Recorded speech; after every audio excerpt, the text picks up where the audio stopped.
morning, ladies and gentlemen. All protocols observed. My name is Jumoke Jagundokumu of the IFC. I'm pleased to join the Kenya Bankers Association and other stakeholders this morning to discuss barriers to women's leadership in banking and finance, as well as to celebrate the exemplary women leaders that have beaten the odds to lead and open opportunities for other women, a number of whom are on this forum today. Sheila Jewe, the Deputy Governor of the Central Bank, my big sister Aroma Ote, who just spoke, Anne-Marie Chizero, and others also are on this forum, too many to mention. Research has shown that the financial services sector is one of the largest employers of women. In most cases, at entry level, women and men have the same opportunities. Sorry, women and men. But the odds get stacked against them as they climb the career ladder. According to McKinsey report, Women's Matter Africa, women account for 30% of senior management, but only 19% of board positions across Africa. Dr. Olaka referred to this in his opening remarks.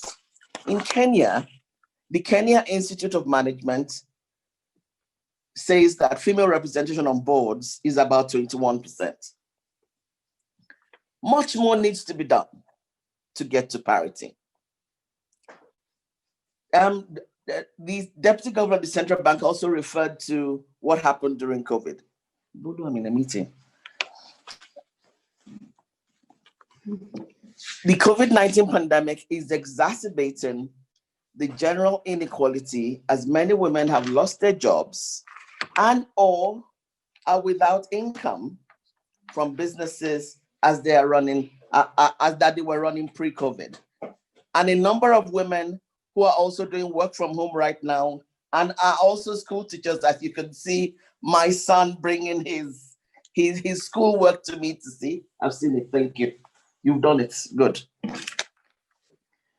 Are also struggling with managing both homework, work from home, and managing their kids as well. An example, I couldn't have planned it better.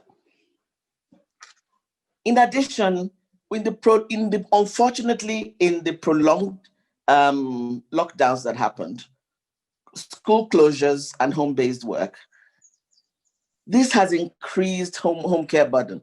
Unfortunately, it has also led in a large number of cases to an increase in gender-based violence, where women are spending more time at home with partners who maybe they were only spending 20% of the time together or all through the week.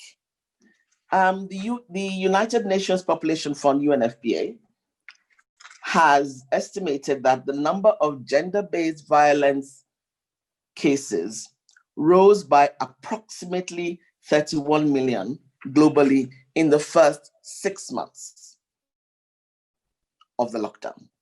And an additional 15 million cases are expected for every 3 months that the lockdown continues.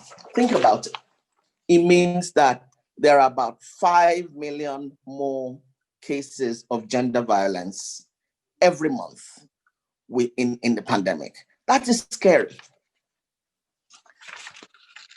So when we talk about building back better, we really need to, as every speaker, previous speaker has said, we really need to focus on closing the gender gap, in implementing workplace policies that support working mothers, and with policies that also support and put pressure on finding solutions to domestic violence so that women can continue to be part of the workforce.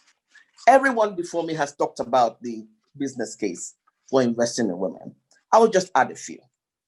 the business case for investing in women in leadership is strong. Closing gender gaps and improving business performance are not mutually exclusive. Pre-COVID, there was a World Bank study, how large is the gender dividend, which estimated that the world is losing $172 trillion in wealth because of the differences in the lifetime earnings of women and men. The gap is disproportionately, as we all know, on the side of women. The study finds that if women earn the same as men, global human capital wealth could increase by about 20%. And women's human capital wealth could increase by more than half. That is, women's human capital wealth could double if women earn the same as men. Think about it. Now, additional studies also show that having women in leadership increases financial performance and customer and employee satisfaction. A recent report by IFC in partnership with Rock Creek, an investment firm, Oliver Wyman, a management consulting firm, examined the link between the financial returns and gender diversity in over 6,000 funds focused on emerging markets. It found that private equity and venture capital funds with gender-balanced senior investment teams generated between 10 and 20% higher returns when compared to other funds that have a majority of male or female leaders. Okay, an anecdote here. At IFC, we're trying to walk this talk. So the senior management team at IFC responsible for Africa and the Middle East, the team I belong to, is gender balanced. There are 8 of us, 4 men, 4 women. Despite this strong evidence, we all know that women still face hurdles to participate equally in the economy as leaders, entrepreneurs, employees, consumers, and community members. Everyone before me also said this. In over 100 countries, laws and regulations continue to prevent women from entering the workforce or starting a business. Discrimination that can have lasting effects on women's economic inclusion. There are other barriers, the cultural barriers as have been referred to earlier. Lack of training, also referred to earlier. The good thing about being the third or fourth person to speak, a lot of what you want to say, lots of people have said it.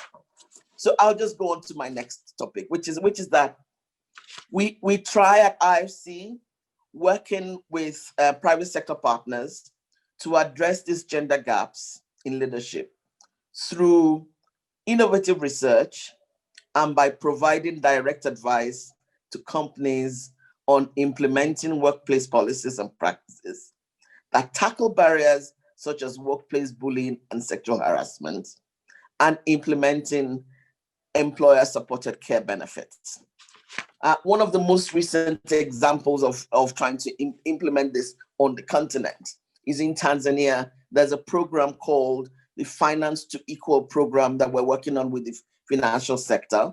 We're working with leading financial services companies to address these exact issues and increase the data on the business case and try to increase women representation in the sector.